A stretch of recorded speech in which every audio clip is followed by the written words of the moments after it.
Hey guys, okay, just working on my 1992 Subaru Sambar here. Just replaced the ignition coil. So this is the original coil. This is the one that came with it from Japan. And this is the one you can replace it with, no issues. And depending on where you get this, you know, it can be between like $100 and $200 Canadian. But you can get one for a lot cheaper. It works the exact same. So I've got it here.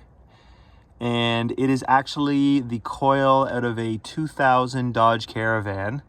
And so it's part number, I know it's upside down there, but it's part number, it's a Delphi GN10170. And you can pick that up in Canada for like 23 bucks. I got mine at, I think, Parts Avatar or Wrench Monkey or one of those online parts places. I think Napa has this as well. So the only thing you have to do is just wire it in. So this is the harness that comes with the original one. Anyway, it's just two wires going in the back there. It sits like this in the vehicle. So you got positive on the left and your ground on the right.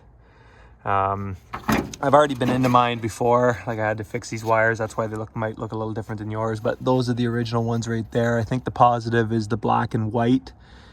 Well, it is. The positive is the black and white, and then the yellow is your ground. That's original factory.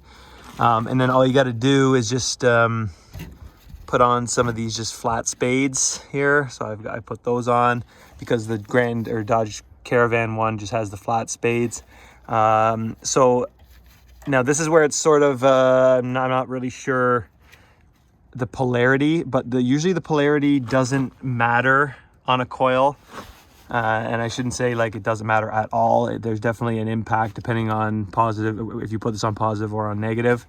But it's a very small, I guess, decrease in performance if you have the polarity wrong. So the way I did it is I just put the positive on the left-hand side and the negative on the right-hand side, and the vehicle started up and ran just fine. So definitely try that. There are ways to test the polarity of your ignition coil.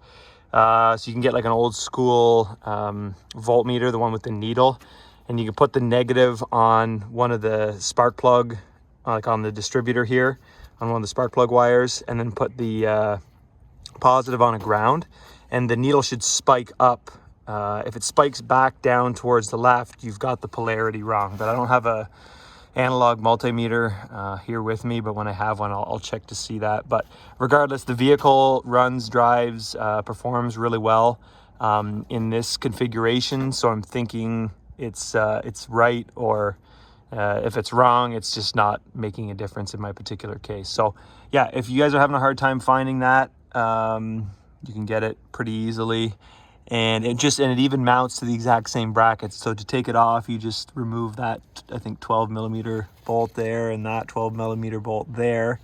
And that removes the whole bracket. And then you just reuse those two pieces of metal on the new ignition coil, and you're good to go.